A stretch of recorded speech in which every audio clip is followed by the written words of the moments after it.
passarinho para voar precisa de duas asas. Você nunca vai encontrar um passarinho voando com uma asa só. O indivíduo, para ser bem sucedido na vida, ele tem que aprender a trabalhar com os dois lados do cérebro. Tudo aquilo que você concentra, aumenta. É assim que o cérebro funciona. Se você se concentrar nos seus problemas, eles vão aumentar. Se você se concentrar na solução dos seus problemas, a solução aumenta. Nós também temos os nossos termostatos. Você tem um termostato para dinheiro. É como se tivesse escrito em letra invisível na sua testa quanto que você vale por ano. É isso que você está ganhando.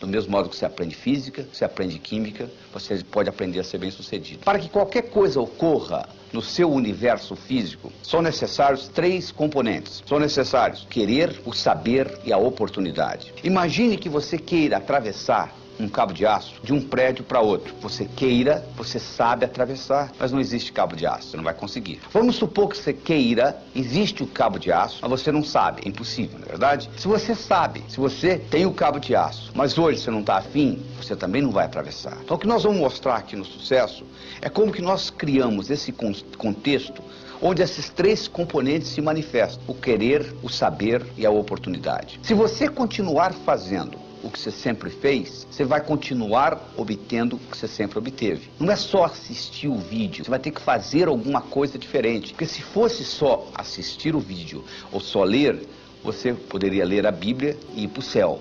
Não é bem assim, não é verdade? Então o que nós vamos exigir aqui é que você assista o vídeo. Você vai ter que assistir esse vídeo várias vezes, porque repetição é a mãe do aprendizado. Como é que você aprendeu a andar? Você levantou, caiu, levantou, caiu, até que um dia você andou, não é verdade? Você não aprendeu da noite por dia. Sucesso também, nós não conseguimos aprender da noite por dia. Você tem que estudar, você tem que ler, você tem que assistir esse vídeo várias vezes, para que isso seja incorporado na sua estrutura psicológica e faça parte de você. Que você internalize, seja parte de você, esse conhecimento que nós estamos passando aqui. Depois que houver uma internalização disto e você começar a aplicar, isso vai ficar automático para você.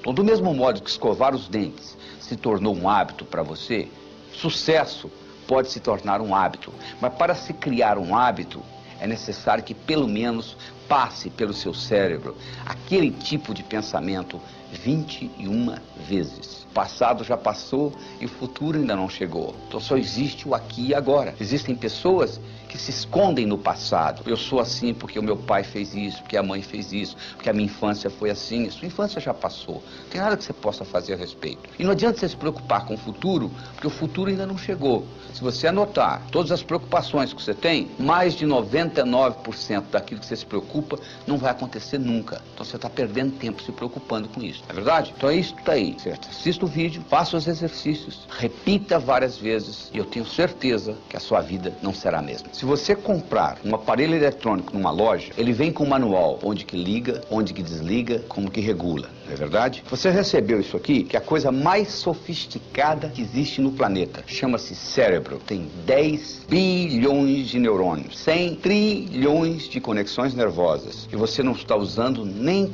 3% da capacidade que você tem aí. Já imaginou o potencial que está armazenado? Sócrates dizia que o homem preguiçoso é aquele que poderia ser melhor empregado. E de acordo com a definição de Sócrates, todos nós somos preguiçosos, porque nós poderíamos estar utilizando o nosso cérebro de uma forma totalmente diferente. George Bernard Shaw dizia o seguinte: eu penso uma vez por semana e sou famoso. Já imaginou se eu pensasse todo dia? O que ele queria dizer com isso? Ele queria dizer com isso que a maioria não usa o cérebro para pensar. Usa o cérebro para ter pensamentos. É totalmente diferente. Se eu lhe pergunto se há 5 dias atrás foi um dia antes de quarta, que dia que será depois de amanhã? Para você responder essa pergunta, você tem que pensar. Mas o que você faz 99% do tempo é ter pensamentos. Então a primeira coisa que você tem que entender é a diferença entre pensar e ter pensamentos. Para você entender isso melhor, eu vou lhe dar a anatomofisiologia do cérebro. Ele tem 2 hemisférios, o esquerdo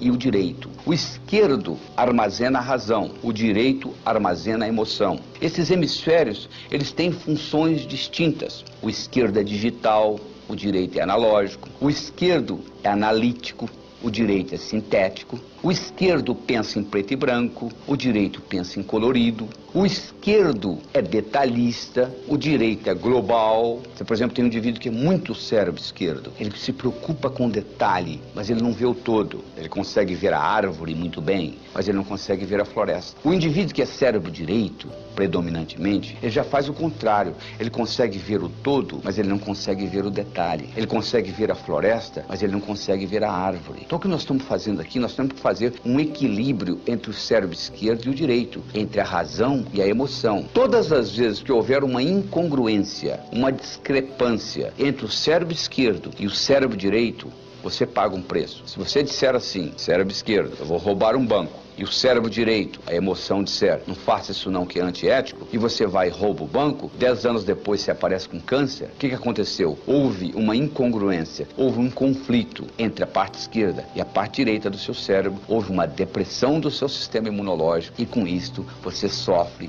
um câncer 10 anos depois. Além disto, se você aprende a integrar esses dois lados do cérebro, é como um passarinho. Um passarinho para voar precisa de 2 asas. Você nunca vai encontrar um passarinho voando com uma asa só. O indivíduo, para ser bem sucedido na vida, ele tem que aprender a trabalhar com os dois lados do cérebro. Se ele é só cérebro esquerdo, é aquele indivíduo que você conhece, que é inteligente, sabe cálculo, sabe matemática, trabalha numa lojinha no centro da cidade, é o caixa lá, e lá vai ficar a vida inteira. Por outro lado, o indivíduo que só trabalha com o cérebro direito é aquele indivíduo muito criativo, com grande imaginação, que não implementa nada que ele imaginou. Van Gogh pintou 1.600 quadros, vendeu um, viveu e morreu na miséria. Na verdade, ele tinha um cérebro direito muito evoluído, mas ele não tinha o discernimento necessário para vender os quadros e ter uma boa vida. Do mesmo modo, para nós podermos assimilar o conhecimento, se nós assimilamos com os dois lados do cérebro, faz uma diferença muito grande. Tudo aquilo que você aprendeu só com um lado do cérebro, você esquece. Se você fizesse aquela prova que você fez para passar no vestibular, ou para entrar no colegial, ou aquela prova de ginásio que você tirou 10, se você fizesse aquela prova novamente hoje, você não tiraria a mesma nota, não é verdade? Mas se você sabe nadar, tem 10 anos que você não nada, se você entrar na piscina, você nada. Se você sabe andar de bicicleta e tem 10 anos que você não anda de bicicleta, se você montar numa, você anda, não é verdade? Por quê?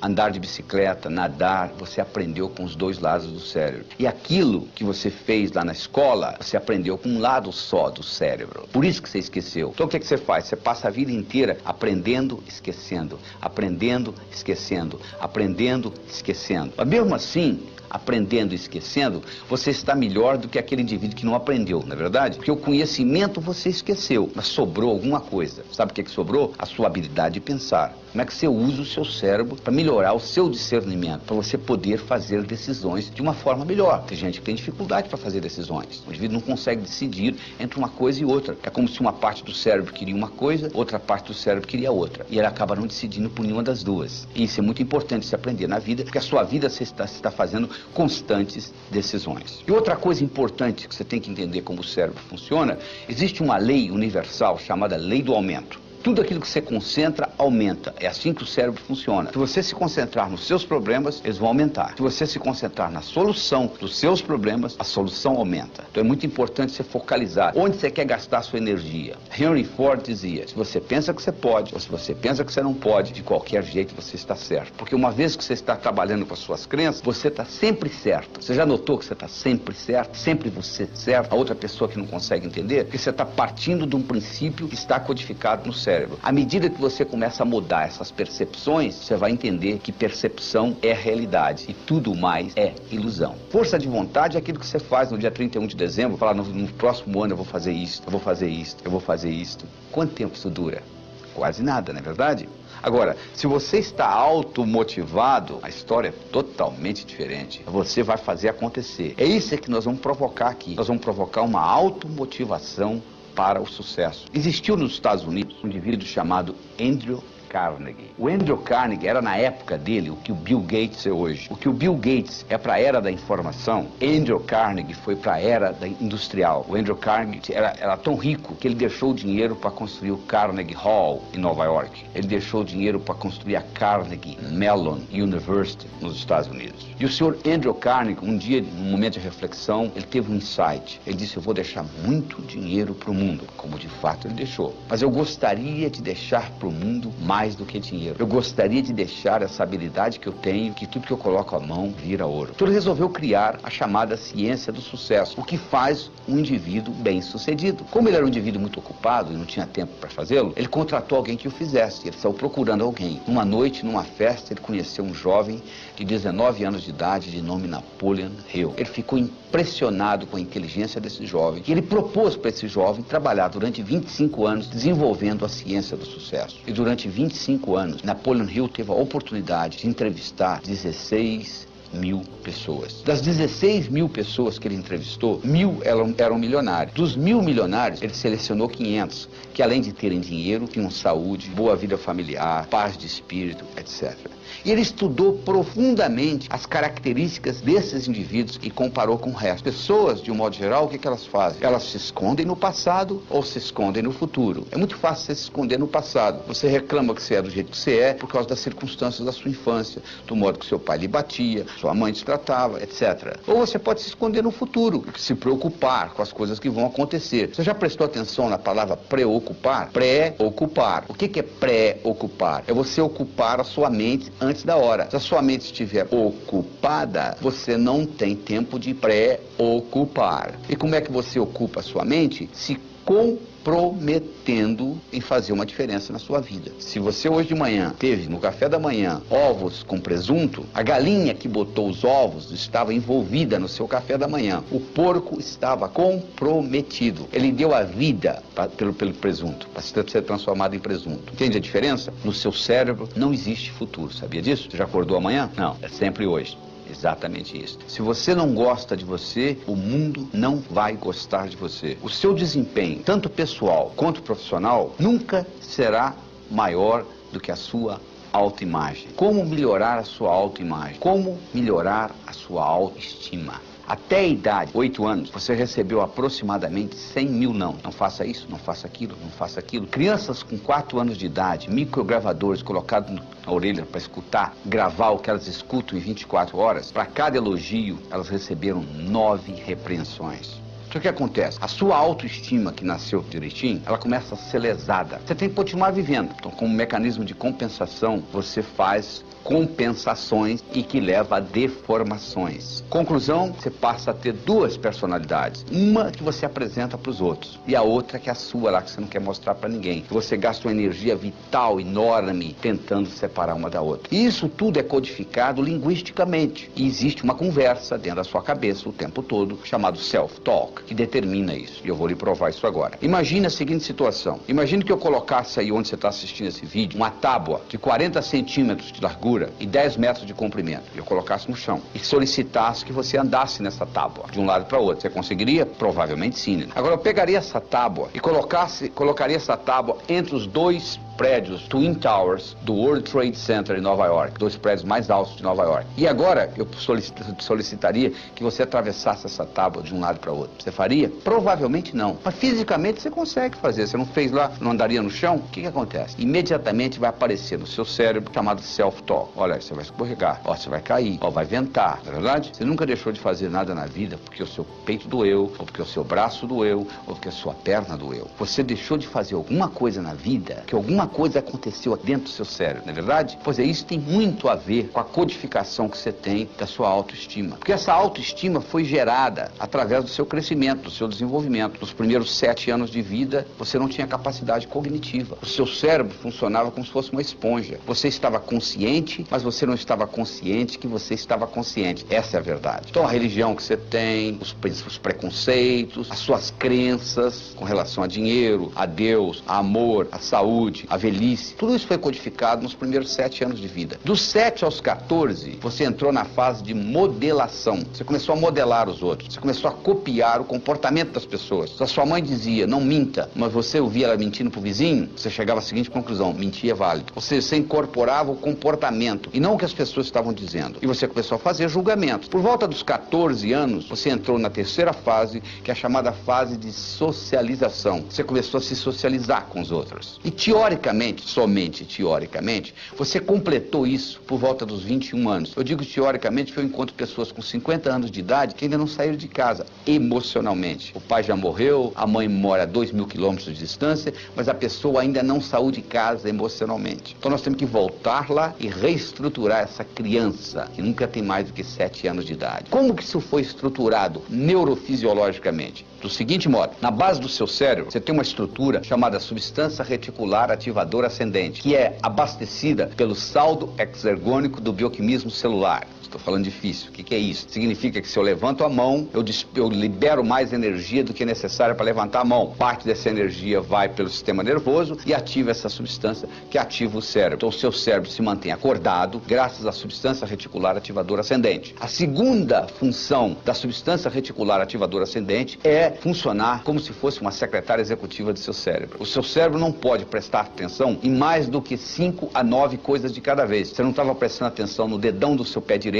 até que eu falei, nem tampouco na ponta do seu nariz, nem no lóbulo da orelha esquerda, e assim por diante. Você não pode prestar atenção em tudo isso, no que eu estou falando, na temperatura da sala. Opa, peraí, tem que ter uma prioridade. E a substância reticular ativadora ascendente estabelece essa prioridade. Quem estabelece para ela? O cérebro. O cérebro diz, ó, isso é importante, eu quero ver, isso não é importante, eu não quero ver. Então as suas crenças foram codificadas e o cérebro diz para a substância reticular, é isso aí. Então imagina uma menina com 12 anos de idade abusada sexualmente. Ela chega à seguinte conclusão, homem não presta. O cérebro dela diz para a substância reticular, então se você encontrar um homem que não presta, eu quero saber. Quando você encontrar um que não presta, eu não quero ver. E daí para frente, o que é que ela vai encontrar na vida? Homens que não prestam. Então com isso se perpetua. E você então passa a ter a sua vivência de acordo com as suas crenças, de acordo com a sua autoestima. Está entendendo como a coisa funciona? Se você quiser mudar a sua vida, você tem que começar mudando a sua autoestima, mudando a sua percepção, você muda a sua realidade. Coisas são óbvias, não é verdade? Mas o óbvio só é óbvio para a mente preparada. Então nós temos que preparar essa mente, e como que nós preparamos? Mudando essa janela, mudando a sua percepção. Sabe como é que eles treinam o elefante? Eles pegam uma corda, amarram no elefante, amarram numa árvore. Ele tenta sair e não consegue, tenta sair e não consegue. Ele desiste. Isso quando ele é bebê. Aí ele cresce pensando que ele está amarrado numa árvore. Quando ele já é adulto, o palhaço amarra uma corda nele, amarra na perna do tamborete, da cadeira lá, ele continua pensando que está amarrado numa árvore. Nós podemos fazer a mesma coisa com pulgas.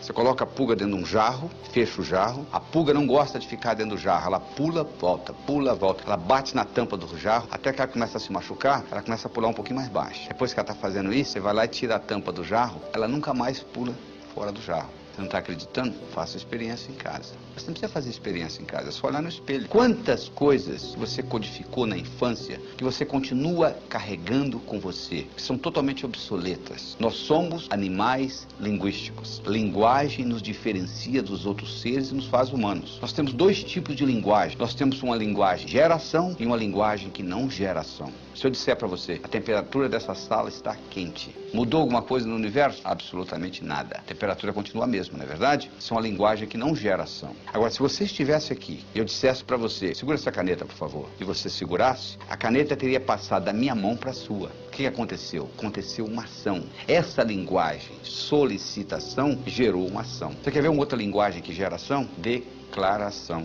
Você vai perante um juiz, homem e mulher, e o juiz diz, eu declaro vocês marido e mulher, e 5 segundos depois que ele acabou de dizer isso, você levanta a mão e diz assim, sou juiz, eu não quero me casar mais. Sabe o que ele vai dizer para você? Agora é muito tarde, você agora tem que se divorciar, porque eu já declarei, eu já criei uma realidade jurídica na sua vida, através de uma declaração. Então vamos analisar isso mais cuidadosamente. Imagine se ao invés do juiz, você fosse o seu vizinho que é bancário, pedisse a ele para lhe casar. Você acha que ficaria válido? Claro que não. Ele não tem autonomia, ele não tem autoridade para declarar marido e mulher, não é verdade? Então para você ter uma declaração, você tem que ter autoridade. Segundo, tem que acontecer no aqui e agora. O juiz não diz, eu declaro que vocês serão marido e mulher. O juiz diz, eu declaro que vocês são. E terceiro, tem que ser positivo. Ou seja, o juiz não declara, eu declaro que vocês não são mais solteiros. Isso não é declaração. A declaração é no positivo, é no aqui e agora, e alguém que tem autoridade. Agora eu lhe pergunto, quem tem mais autoridade sobre você?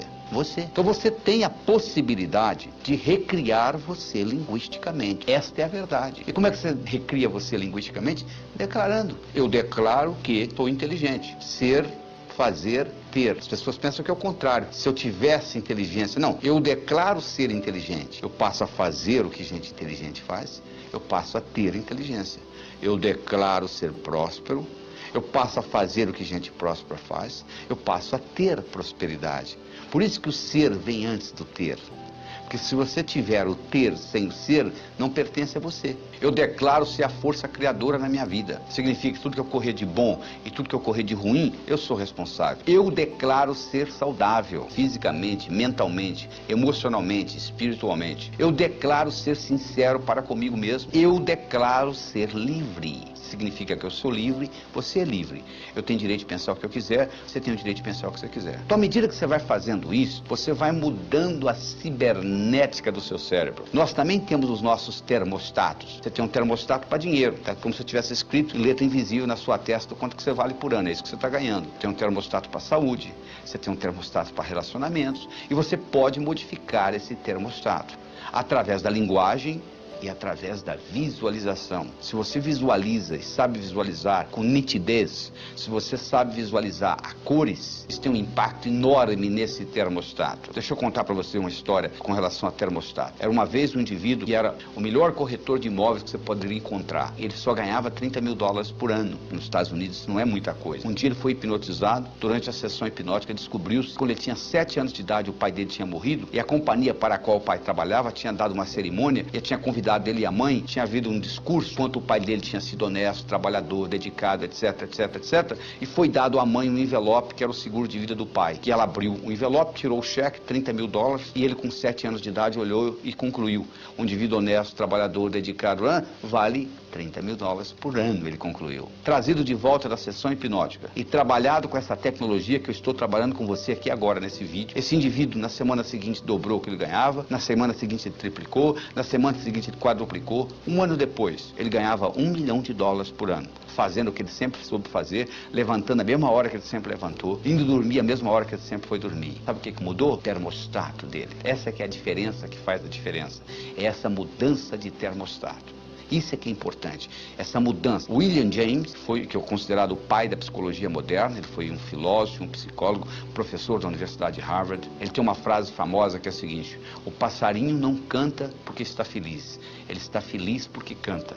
Porque uma vez foi perguntado ao Dr. James: Dr. James, na sua opinião, qual foi a descoberta mais importante no campo do desenvolvimento humano nos últimos 100 anos? Ele disse: na minha opinião, foi que antes pensava-se que para você fazer, você tinha que sentir primeiro. Agora nós sabemos que o contrário também é verdadeiro. Você começa a agir e o sentimento aparece. Então não fique esperando que o sentimento apareça para você começar a executar. Comece a executar, que o seu termostato vai mudar. Você começa a modificar isso e o termostato modifica.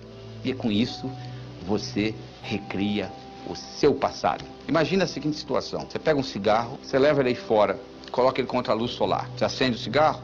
Claro que não. Mas se você colocar uma lente convergente, colocar o cigarro no foco da lente convergente, você acende o cigarro, não é verdade? Por que você acende? Porque agora você concentrou a energia solar que passou pela lente num ponto único. Essa concentração faz acender o cigarro. É tão óbvio, não é? A mesma coisa ocorre conosco. Se você pegar a sua energia vital e espalhar ela entre o passado e o futuro, não sobra energia para o aqui e agora. Se por outro lado você for capaz de concentrar isso tudo no aqui e agora, sem resquícios de passado ou de futuro, você vai poder fazer coisas que parecem milagrosas, porque você está utilizando energia no momento presente, no aqui e agora. Mas o que acontece de um modo geral? Você às vezes quer utilizar, mas dentro de você existem crenças que vão contra. Então tem-se o que na psicologia se chama de dissonância cognitiva. Dissonância cognitiva é quando você faz uma coisa e lá no fundo você não gostaria de fazer, então faz. Então, por exemplo, você gosta de dizer sim para os seus amigos, né? Se um amigo lhe pede um favor e você pode fazer o favor, na hora que você fala não, faz. Há uma dissonância cognitiva. Quando um inimigo lhe pede um favor, você fala não sorrindo, não é verdade? Você não tem esse problema. Então, de onde que vem essa dissonância cognitiva? Essa dissonância cognitiva vem de resquícios do passado ou do futuro, que você criou na sua mente e você carrega com você. Eu vou dar um exemplo muito simples. Imagine você com 7 anos de idade. Você não tem nem capacidade cognitiva direito ainda. Você sabe que você vai num lugar importante porque eles colocaram a melhor roupa que você tem. Eles te levam num lugar onde tem alguém pregando. Ele está dizendo lá o seguinte: é mais fácil um camelo passar pelo fundo de uma agulha do que um homem rico entrar no céu. Você sai de lá, seu pai lhe leva no zoológico. Tem aquele animal enorme, você perguntou, pai, que animal é aquele? Aquilo ali, meu filho, minha filha, aquilo ali é um camelo. Você chega em casa, você pega a agulha de costura da sua mãe e você lembra do que foi dito. É mais fácil um camelo passar pelo fundo de uma agulha do que um homem rico entrar no céu. E você com 7 anos de idade, você declara, eu quero ser pobre, que eu quero entrar no céu. Só que eles esqueceram de falar para você que aquele fundo de agulha que eles estavam se referindo não é o fundo de agulha de costura da sua mãe. É uma portinhola que existia nas muralhas de Jerusalém, tinha os portões, e dentro dos portões tinha umas portinholas chamadas fundo de agulha, que foi feita para camelo passar. Quando um camelo chegava depois das 6 horas da tarde, eles não abriam os portões, eles abriam o fundo de agulha. Só que tem um problema. Para o camelo passar pelo fundo de agulha, ele tem que primeiro passar de joelho, o que não é muito difícil para camelo. E segundo, ele tem que passar descarregado, tem que tirar a carga dele. É a mesma história. Para você entrar no reino dos céus, você tem que entrar humildemente. E você não vai levar seus bens materiais, não é verdade? Caixão não tem gaveta.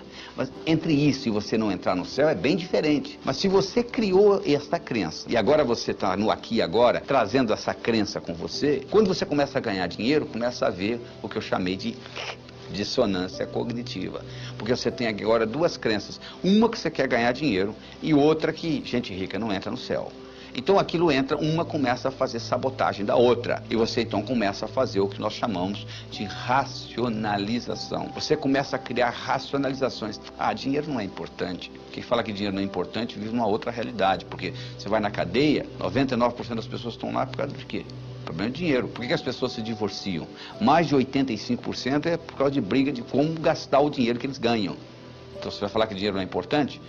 Enquanto você estiver se preocupando em pagar suas contas do fim do mês, quer você queira, quer você não queira, dinheiro é importante para você. Dinheiro só deixa de ser importante o dia que você tem o bastante, e aí sim você vai se preocupar com coisas mais importantes que dinheiro. Você não tem nem ideia a força que você tem dentro de você.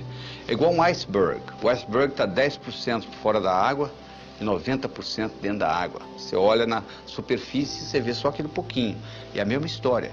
Só que a nossa força está a nível inconsciente. Você conhece a história da mulher que estava dirigindo numa estrada deserta do Texas e a picape dela quebrou e ela foi consertar a picape e ela colocou o macaco para trocar o pneu que tinha furado também, etc. Na hora que ela estava levantando a picape, o filhinho dela de 4 anos de idade saiu de dentro da cabine, entrou debaixo da picape. E o macaco empenou e o menino ficou preso debaixo da picape. E ela foi lá e levantou, com menos de 50 quilos a mulher, levantou a picape para o menino sair. Agora eu lhe pergunto, de onde que ela tirou essa força? Do inconsciente. Diz que o Fernão Cortés, que conquistou o México, um dia ele estava passeando com os amigos dele a cavalo e eles foram atacados por uma tribo indígena.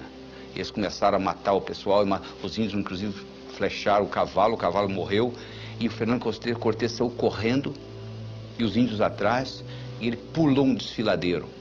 Eles pegaram essa distância que o Fernando Cortés pulou, com toda aquela armadura dele, levaram para um campo de atletismo americano, e dificilmente um atleta consegue pular aquela distância que o Fernando Cortés pulou com a armadura. Por que ele pulou?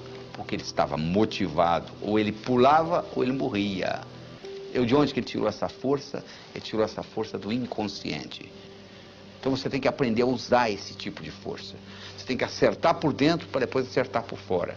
Quando você está certo, o mundo está certo. Não tem nada errado com o mundo. O mundo, o universo, é um lugar paradoxal, potencialmente abundante, feito para todo mundo ganhar. Ah, se eu me mudasse dessa cidade, eu resolveria o meu problema. Sabe por que você não resolve o seu problema? Porque quando você muda, você leva você com você. Esse é o problema. Se você pudesse deixar você lá, seria diferente. Mas como você leva você com você, é o que acontece. Então o que você tem que fazer na realidade não é o que São Tomé dizia. São Tomé dizia o seguinte: eu tenho que ver para crer. O nosso trabalho aqui é exatamente o contrário. Você tem que crer para ver. Porque se você tiver que ver para crer, você vai estar sempre comendo poeira de alguém. As grandes descobertas, as grandes invenções do mundo ocorreram exatamente o contrário. Pessoas que acreditaram e manifestaram.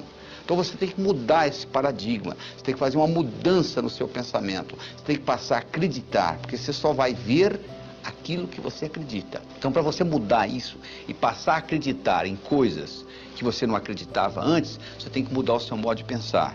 Você tem que começar a excluir coisas da sua vida e você tem que começar a incluir novas coisas. Porque se você não excluir, não tem lugar para incluir com essa história do... Então, o indivíduo às vezes anda com a mente transbordando de conhecimentos inúteis, que você deve excluir. Você tem que mudar as crenças. Você tem que incorporar coisas novas. Você tem que concentrar nas suas qualidades e não nos seus pontos fracos. Então, para você começar a mudar esse processo, para você entrar em contato com essa força dentro de você, você tem que começar a descobrir quais são os seus talentos, quais são as suas qualidades, quais são as 5 principais qualidades que você tem. Você já escreveu alguma vez? Porque é importante não é só você pensar, não. Descobriu-se recentemente que, o que os antigos já sabiam, que se você escrever, codifica de uma forma muito mais forte no seu cérebro.